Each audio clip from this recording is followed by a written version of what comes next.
Hun Hnuhnung Zungchang hi ring tu te thinlunga hian tun kan hun man meka thei chuan a lian ani tih a hriat hle maya tunlai thilom zia kan enin khovel hian ralmuan le a pa ngai o ai hianin raljet lam apan thial tial ani tih hi tuman kan hailo ani zanina kan thu zir chan tur hi Bible atang fekin ani dona pathian thutak hian he hun hnung tu na kan ton chho me ka hi min lo shil lok fek to a pathian thu chu sam za som pakwa chang za le pangai na soyangin kan ke tan khon war kan ko nga tan eng ania tin eng fa te kan ni wangin khovelanga ar khothim dai ngai lo kan ni a pathian thu hian a thu eng mangin thil lo thleng tu te nen lamala li suaina kong sang sang min lo shil to awangin le he pathian thu tak ina min lo shil lok din diam to wangin lo thleng tu lo thleng me thleng to te po hi bible an min shil awangin chiang takin he zirlaya hian pathian thu tak kan ke thana khon war kan kong atan eng mang hian tarlanin aum don ani zarina kan zir masak pe tu chu Daniel bung ni ania Daniel bung ni hi hun nung chung chang a chuanin abul chut ania hun nung chung chang mumang kal tlanga pathianina ama ring tu po ni lo milem bia lal Nebuchadnezzar Babylon lal ropui tak nena amu tirania chu amumang apathianina thil mu tir chu amma mimaltan mai nilovin thil lo la thleng tur te chung chang amu tirani ti te he Daniel bung ni atang hianin kan la chuak dona tin hun hung chung chang hriat tir na hi mihring ir awm emaw mihring fin na atang chui chhuah chi ani lo zia kan tar lang bok dawn ani pathian thlarau thiang hlimina a hriat fiat na le a hrilh fiat theihna a pe ka te lo chuan he hun hung chung chang hi an hre thei lova i tu ma hmu sit na ni lovin pathian thu zil to pastor to pok ni ro se hei hi chu a pe ka te chawin an dong ani ti hi a chiang em ani tin rin na kan donang zela thu soi tur kan ni ti bible in a bin shilang khan lalpan min pek lo hi soi vak vak lo tur ani zanina hian Daniel bung ni atang hian hun hung chung chang map kan endon ani chu hun hung chung chang ri ruang kan endon ani chu te chuan a ruang a zual zapui tarlanin a oma hein larna he mumang atang hian chu chu kan zir chho don ani ole bung ni na hi a seida uhleka avain ka chia don lova a thun thu angin a kan soyenga bible chiar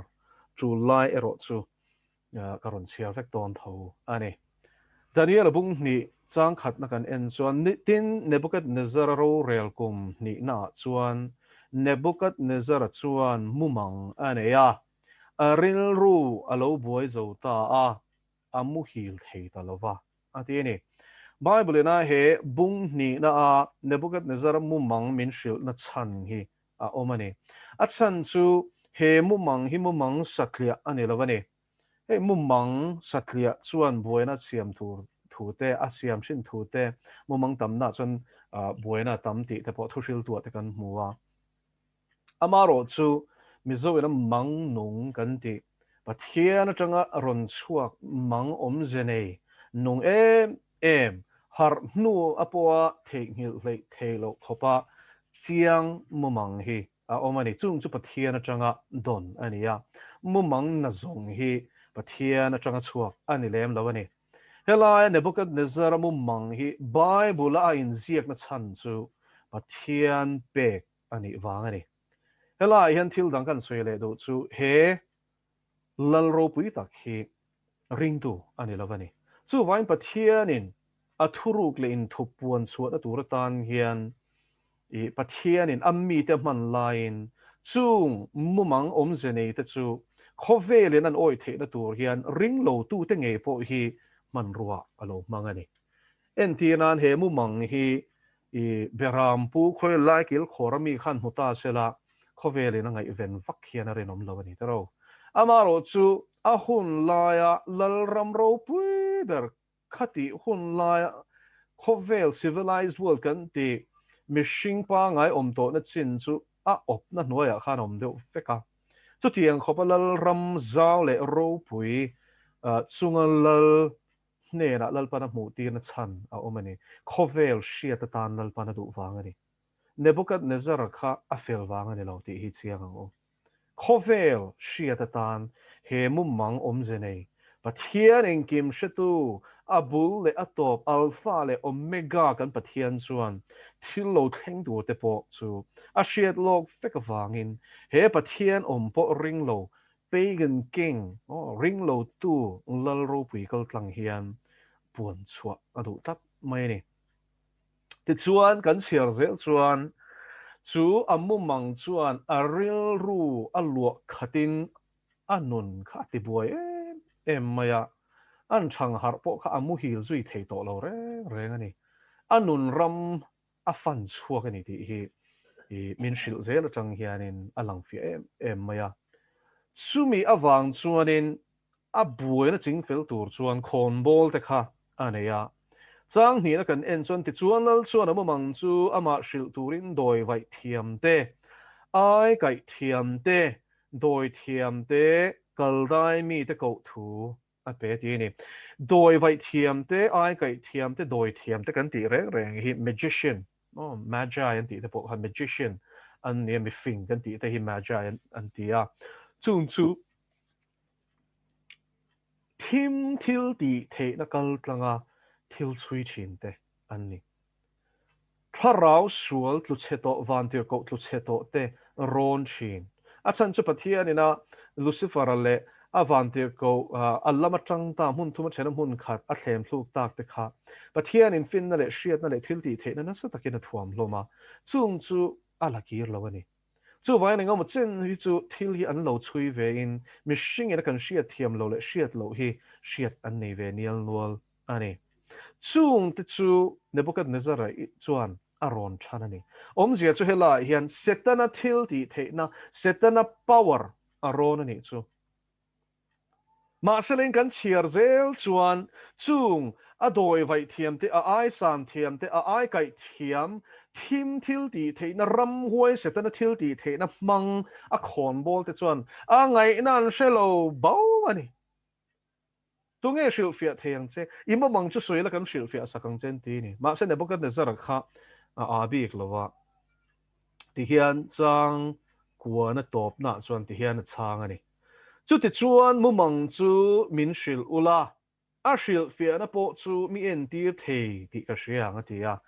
chu wangin lal thu kha khau sia in shil fia thei lo ani chuan sa somin in omanga in po chu hnom noka siam ani ang ti ni chu chang ngana khan kan hmuwa chu wangin hela khon bol te a miron thin te a doi vai thiam ho te chana kha enge a hla om em mai ni shil fia chuan loman na sa takani rualin shil sak thei lo chuan thi na ani boral na nen tan chuan ring lo tun ni boxia chuta tak mai chuanin anni po khan mangang em avoi ni na tan lal chuan mu mang soi sela chuan kan shil fia sak don che lom antia amaro chu lo abik lo walal ne pokan ne zare hi a fing verio mu mang ka shil cheu chuan in sahim na turin dot min shil don ti ka shia lo mati alo khop me tero chu vainan sahim na turin amu mang shil fia na dik tak ni lem lo po khan soi mai an soi mai me do na amaro chu amu mang an shil thei chuan a shil fia na pon shia ti kha a chiang don ani chu vain helai hianin ani po hi fim khur hle maya he mu mang shil fia na hi shit amamo ngoi ngoya lal ani boka khang lai lal kha chu tun laia democratically elected lalang hin ne velawa lal takhin ni rangot maya andu lo zong ti kha chu an lung ti oil lo te kha chu alu chok ro ti chuanin kha kha ni mai a se pai te khan I he lovin ti khal don ani chu tiang khopan lal ania wang chuan an hlau em sia an sahim na tur khan im mang chu soi sham lan tia ma se a soi du ta lo ani ti chuan helaya ai kai thiam a doi vai thiam khon bol te na an thu soi hi tar lang le tai la Daniel bung ni chang som pakhat tin lal thil phu thi thil khir takani adik re ani tro mumang in soi sakhi thil thei lo ani machine na po machine na chang chuan a thei lo hul hul ani en ti nan in chu che nge nu nau te nge po khani sela kamu mang han soi te han ron ti regot mai sela angai na in shelo viawang chu tiang chia chu ne maya ma se hela chuan in an shil lo chuan thi khani bok sia an din mun hi ader thong em mai ni tin lal thil phu thi thil khir takani an tia an mangang bok si lau bok si tha mai khan phabak to sia ti sa khosalo pathian te ti chak lo chu en tir thei tu manom love helai taka hian karon tar lan do chu he mu mang he ram huai tanga chua kan ni lo ti chian em na chu ram huai thil ti thei da mang ai kai thiam te ai san thiam te doi vai thiam te khan an she thei reng lo ani ram huai nan shelo helai hian chiang takalang chu hun Hnuhnung chung chang hi setan ai hian lo shelo ani alpa chu fakenam ro se a shelo da ro pui vak su a khon bol te hian ngai na hian she thot lo pathian chak lo chuan tu man I thil phu thi an pe thei lo che an ti thot ani enge helai hian kan mu chian em setana tlom zia kan mu ni setana tlom zia kan mu ni kan pathian ma hian ava han tlom chiang em te ro pathian atanga chuak mu mang hi setana hian a access thei mi lo a she thei lo reng ti na ni chu chuan be shen khathian zo na men zo china ram huai te hian kan ril ru hian she thei ngin an ti china ti khan I zo na chu chani no men pathian ne in pol na I thin lung taka in biak na hi eng man shelo shia mo lo ti reng su shia mo ti ron chala ron ti thai tu che kha chu do thei setana ram huai ani kha kal bo ro ti hal ro ti chuan hela yan ti sa khosalo pathian ti chau lo chuan to wan an ti thei lo an ti a dikani to ro en ti ngai nom lo mishing in an she thei lo ram huai pon an she thei lo pathian pe ka ni meo lo pathian atanga chua khi chu pathian chau lo chuan a shel fiana le amu mang po kha tu man an pe thei lo an she thei lo thuruk awan ro pui a chero kan pathian ro pui zia hi ti chuan Daniel chuan in arioka lal thukeng ko a mi fing te zong ai kai thiam te adoi vai thiam te ai san thiam te that tura lalina thin urlu tuka aron akol ati ni bible ina kan en chuan hetia thua soi an soi hnu khanin lal chu akol tal hle mai ati ni chang som pani na kan en chu chu wa ina thin butut chu ka ni chu that hal ro ati ni chuan lal thu chu thu to pani kan ti to kha rioka chuan in khandai phoi na sipai te nen chuan in khon bol zong te chu that turin a pen chuak ta ni ma se Daniel chu lal pan fin na petatlat hela yan pathian tharau thiang limina pui pathian mite ra chuak ro pui takan huta te ro fin nei lal pon a thuam ani tin Daniel chuan babylon mi fing te tilum tu rakal chuak rioka lal veng tu pol ho tu chu rem she tak le fing takin a chang ti ni hela yan voin ni yan pathian mi te chu he Hun Hnuhnung yan fing taka hi van chu em te ro le khathiam lam ka soi lo I dig rin nei lo lam po ka soi lo I zir zat lo po ka soi lo I shiat zaw lo lam po ka zot lo che he fin na hi chu pathian atanga chuak ani lalpa chu fakinom ro se I nei lo ani chuan in dil ro Jacob bung khata chuan mo min fin nan tlak chan chuan ti hian mo khovel fin na soi hlei ne pathian atanga chuak pathian fin na ati ra thiang lim in rim du ra thatin reng a khat ati kha chu fin na chu pathian in ui lo le how lo vina pedon lalpa chu fakenom ro se chu hoin he fin nei Daniel tan so ne lo lali suat hi sen atlan to ring tu atlan sa te tan ni ti hi I siang u chuan thilom zia chu arioka chu zota enga tinge lal thupek chu man mo em le tia lal ne na min shwairo atita te chuan lal ma chuan avakala hun min pero imumang shil fiana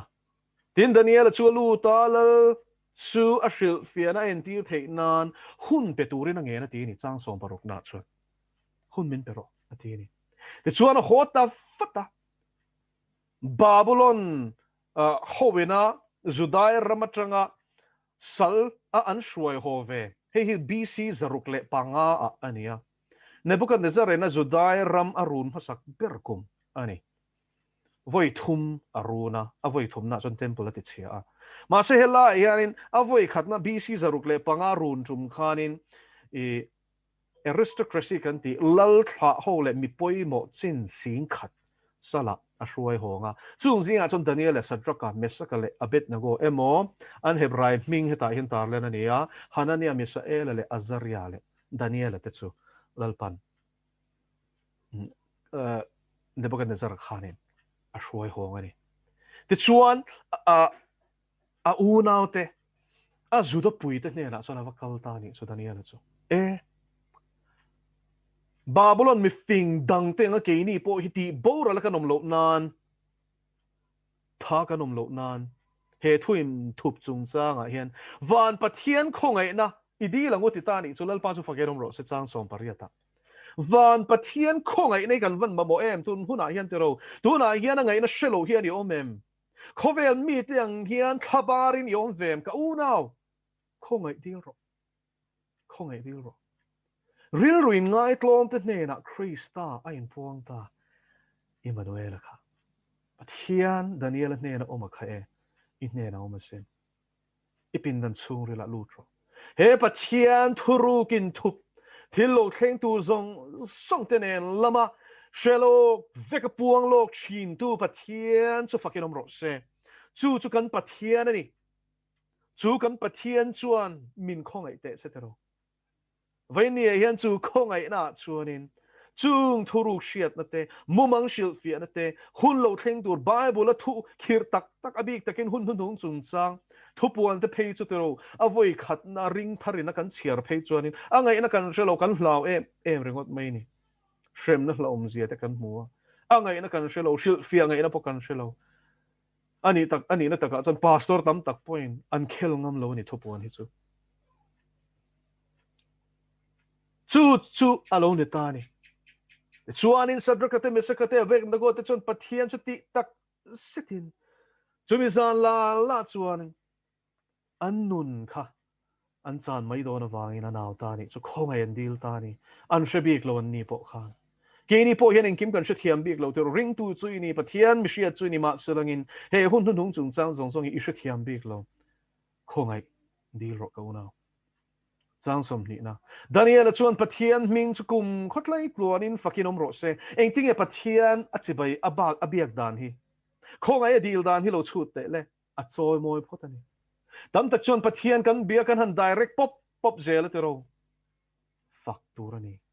chibai buk turani aphu hi hlan phot ro lalpa chu fakinom ro se khovel lal mai a po hian mo voi khachu beni hi na hi Saudi Arabia lal min an en puya an en turin an shuaya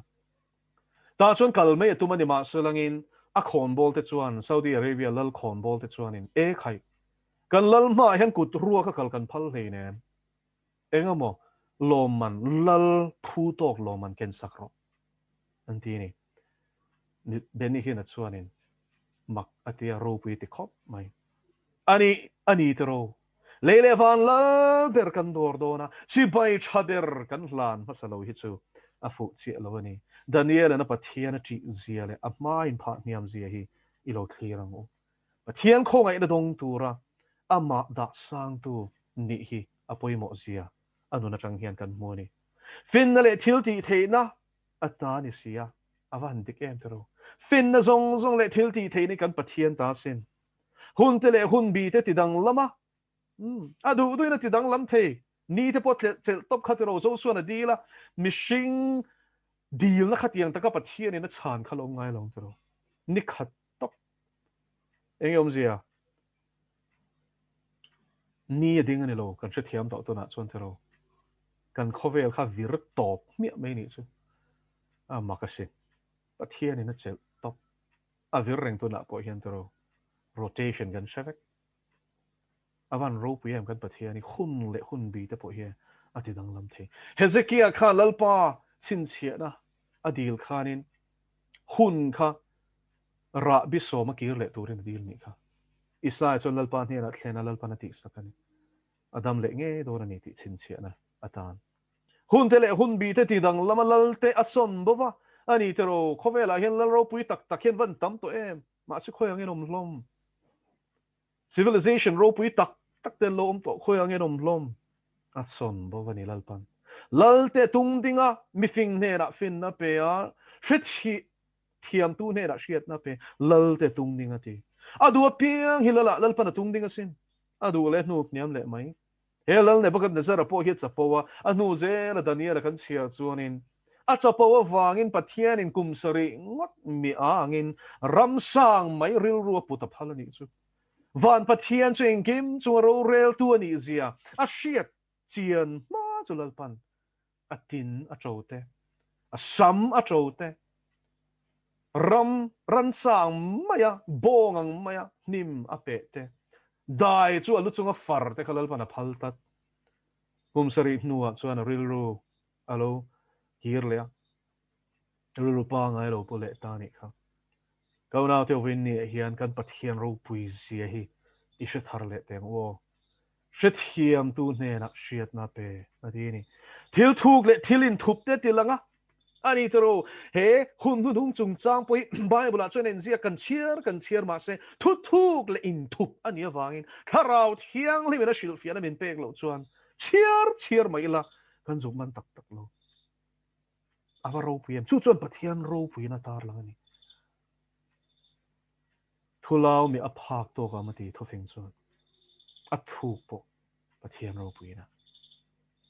a thuk pui pathian ro pui na chu vain heng thu thuk te hian a ro pui zia avatar lang chiang em te ro setan le ho te chu an va han tlom chiang em an va han shelo te lu em thima om po shia a va han ro pui em te ro thimin a fia thailo eng om lo na hian lalpa ti boi ve lo a hne na chuan eng a chenga ti lalpa chu fakin om ro se kan pathian ni eng ani awangin a ma hian eng kim mai hi mo saruak lin hong sa vek ani thilo thleng tu te nen lam po hian lalpa na shevek chu wang lo ma phat tu te po lalpa na soilok thei lalpa chu fakin om ro se tunge ta na tuar chel taka ming chon moi tur pola te po eng tinga chungchang lalpa na soilok thei a shialom a shia wangin lo ma soi thei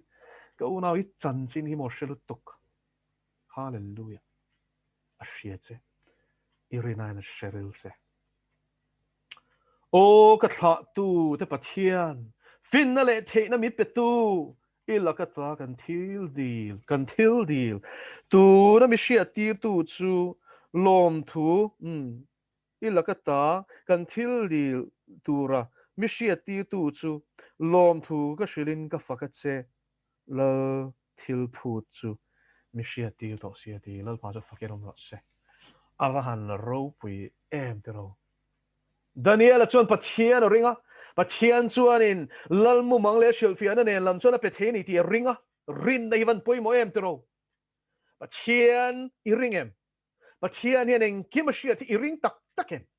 hallelujah I ring tak takani chuan ma hian I ha chawalang ko na hun local tur nen lama shil lok thei tu chuan hun chunga hian thu nei ti a chiang ani lo mi ko na a soi lok thei na chan chu a thu ni engkim chunga hian I suan ro rel thu top nei tu chu kan pathian ani chuan kan lalpa chu fakiram ro se lalpan Daniel chu momang le shil fiana peta enge momang chu milim ro pui tak sang takani ma chuan lo ding ani amumanga chuan lal le bukan desara chu atle su mai ni kha milim kha alu chu rang ka chak ania a om le ban te chu tang karua silver ania akong le amal pui te chu dar ania bronze ti na ania te chuan a ke patni chu thir ania iron ania te chuan a ke pha te chu thir le hlum in pol ani chu ni Nebuchadnezzar mo mang chu te chuan lung ko ta cherlo chuan chu vana tangin alo tla chu milim chu ake thir le hlum in pola chuan aron deng ta ake som feka clean and nuai bo ni chu Nebuchadnezzar mo mang chu ani chu go now to hi Hun Hnuhnung chung chang pathian in asia tir ni ti hi te zol nei Daniel chuan hiti hian alo puang ta ni bung ni chang som ni pakwa ilo en leang olal ber nang chuan I khum lai zola chuan tun hnu a thil lo om turate I ngai to a thil in thup te puang shin tu chuan tun hnu thil lo la om tur te chu a hriat ti che ni chu wangin he mumang hi kha hun lai BC paruk BC tangana bor vela thil thleng tur ni lovin thil lo la thleng tur future ani chu hela hian chiang takin in sia kan itero a chan chu enge hi ka sui kher hi nge tinge tarlan ka du a chan chu pathian thu zirin ti tam tak hian prophecy thil lo thleng tur shil lok na hi thleng to anga soi bo phet tum hi ring lo tu hi an tam to wang ani chu wangin pathian thu hi abik takin shil lok na hi peter thon ni na bung khat chang som ni le ni khat kan sia chuanin na ni du dan na shil fia tur ani lo tharau thiang limena soi tir ani awangin tharau thiang lima changa mi na shil fia na dong lo ni chuan ngoi mai ro se chu wangin helai thu hi ava pui mo te lu em ti chuan a milim mu chu angai na shelo ani tero a shil fia na chulal pan a pe kangin Daniel a chuanin thu in thup te puang chin tu pathian ena hriat ti chu soitani rang ka chak lu chu babulon lal ramania a lal chu Nebuchadnezzar ani ti chuan tang karo om le ban pahnih te chu Media le Persia lalram Babylon lalram ron lo lan tu tur te kha a en tirani tin a kong le amal pui dar chu Greek lalram Alexander the Great kan ti history a chanchin kan mu kha ania ti chuan thir ke pahnih chu Rom lalram ani lalram ama dinga piang te chu atike som zel ti ni kha thir khan chu rom lalram military might ral thuam lama sipai lama chak zian ti na ni history kan en chon chu dik reng ani ral do na lama khan in ne lo hian nei lo reng rom ho khan an ne zel ani ti chuan atop pera soi chu enge hei Hun Hnuhnung kele nangina kan ma pa kan ta tuna kan soi tak lalram pali Babylon Media Persia Greece le palina chuanin Rom lalram te chu anron her chuaka ang liam le to ni tro tuna kele nangina kan ma ba ka chu hlum le bel le lalram in pol ke pha lalram khani lal khove lalram zinga chuan an Hnuhnung ber ani thiranga chakna neng ani ma selain hlum angin a then chu chak lawanga ti chu wangin lalram in then ani don ani chu anin pum khat zan don lo ni chu lalram chu rei lo te ta lal pan oma phal don ti chuan lung chu ke ron deng tu chu tunge kan ti chuan enge ani lo Iswa Krista lalram hi ni lal pa chu fakin om ro se Krista local masak na kha chu khovel chandam turin ani tlom takin Bethlehema aron piang ani tero an hai he ni kha mifing arsi en thiama Bethlehem thleng akal dik te po khan dai swal tap tero lal ina lal an zonga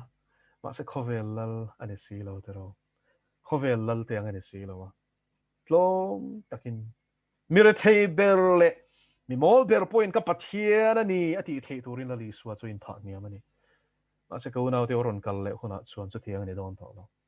amai na swing in mathai bung som ni palnia thil ti theina le ro puina na sat tak ne na in thuamin ron kal to don chumi huna chuan ama do dal tu te chu ka tanga khan lai siam ton chuakin ala ti hlum don ani grape so na khura grape an sorangin a mel ma te chulal pan ron sor to don ani chumi huna chuan a dim to don lo phubalak ni kan pathian phubalak ni to don ani chumi huna aron kal hun tu ra chu a local le na hi ni chu vai ni a hian a local le na second coming te pon tia sap chonga chuan apoi mo em ani chu hun hnung kan la dai lo ram ani la li so hi lo la kal le lo ma selen zo hana chuanin chu lal ram lo thleng tur chu helai daniel na lung wana changa ron tla thla kha wana changa khove lal ram te ron deng som vek tu krista lal ram chu ti hian chumi ron thleng tur awang chuanin sim turin a hun lai chuan te chu warning vo khana lo pe ning ti sim ro van ram chu nai to ti lal pa chu fakirom ro se sim ro pathian lal ram nai to krista lal ram ro pui tak hele nge hian lali suan ro la rel don ti na ni isai bung kwa chuanin kan tan no pang lo piang fa pa pe kin kanom ta minga chuan maka rem ruwa to pathian chaka rem na lal chatuan pa rem na lal tia aramin aram chu zau zelang kin ni ni lo ti chulal ramzal sel tu achu daniela po hilal panalo mu tira ni chu chang som thum pangana ti chuan thir te bel le te dar te tangka ruate rangka chak te chu ruan na ke som ta fika pathian in he khovel lal ram milem belal ram pathian du lo lal ram pathian du dananga om du lo lal ram zong song hi ala chuke som fik don ti na ni nipui lai sui zola bu siang mai an lo ni ta an dar khoi nge nom po mu thei to lo ni chu zola bu siang mai an lo ni ta tin khi nan ma ni a len bova anom na mun reng shia ta ni ta lova tun lai khovel lal ram ro pui tak tak te hi chu khang ho lal ram helaya daniel ena nebakan desara mum manga shil fia sakna alal ram soi te nen chon khai khin chi pon lo ma lai lal te nen hian tun lai mi hau sa te hian khai khin te an ne po hian ek lo ani an turu lu to chung te chu lal pana chiat tar fek ton tin khang lal ram te khan om zia ne ya zarina chuan kan la soi ri lawanga chung system khovel kal phung ten om takhi lal pan alaron chiat ton ani tin milim del tu lung chutlang lian taka alo changa le pum hi khatta ti isai bung som pakhat kan chia chuan khovel pum pui hi pathian ro pui zia shiat nei la khat don ati ni lal pa chu fakiram ro se pathian ro pui zia shiat nei khovel hi la khat don chu krista lal ram kum sang lal ram ti thupuan bung som ni chang lia kan hmu chu ala thleng don ko nau teu tuna chuan he khowela hian ring tu te chu kan chan la cheri ma sela a chan chu la li suan a soi fia lo kalal ram chu he khowela mi ni lo ni selang chuan ka ho te hian an beyang chu chu ti ma senga ti an be lo nga ti khan dai phoi ala phal lo ala hun lo chan dam tur ron kalani tlan na thok tur ron kalani tlom taka a thi sen kan sual tlan na tur ta na ron kalani le alo ma sa chu chu thok zo to ko now a local le huna chuan mo ring tu te chan hi van thato don kem te ka soyang a huna chip cherin kan la soi don ne a local le huna chuan mo ma chon kha chu chi don lo ania a chan chu ring tu dik tak chu a rualin kan on kal ve don van sipai te ne lali soi ron chuk don ani chu kan lal pa hi kan zui ve don thupuan bu som pakwa kha lo chiero chu ta chuan lali soi kan zui ve nga leile van lal ber khovela lal ram din tura ron chuka chu kan zui ve don awan ro pui don Christian en Jerusalem khopu chang khuan kum sang khat chung he le a hian ro kan la rel don ani chu go now teu hun hnung hi sakol chung chang reng ko tani lo kan zel thawang chu po chu Christa lal ram ro pui tak lo thleng tur le khovel ro pui na kha tur thu ni so lal pa chu fakenom ro se chu wang in hun hnung hi ring tu te tan chuan zir nge chinia siết phía nghe chia ni chan chu chumi ma chuan pathianin bu thlengin min la thlei don ala thliar don bu takle bu lem chu tu na ri chun la to za ri ro se ti ma se thliar hun a thleng don a thleng me ka u naw tu na po hian chu wangin mo chu lal ramatel tur chu tel thla kan ni nge ni lo ti hilal pana fia don ani he thu hian zanina kan zil lai chu kan ti top don ani ni zana bible study kan neya mi pakhat chon ti hian min zo tan enga tinge zo than enga tinge pathian hian sakol lalram great tribulation ni thlena phal kher le aron ti ni kumsang ro rel ma che ni le nga la te ro a chan chu hei hi ni chulal ramatel tlak lo chulal pan a thlifim non thlifim na man ruatan chok amang non re lo te Daniel te hun laia fia na ram thak tak lo thleng ang kha he hun to pa po hian a thleng le don ani nun lal khum tlak in donem in chut ro le pathian lein kar ni ro se he fia na ram thak ber pal tlang tur hian lalpan buat sai chi ro se lalpan a thu kan ti rik te kan za tan man som sak ro se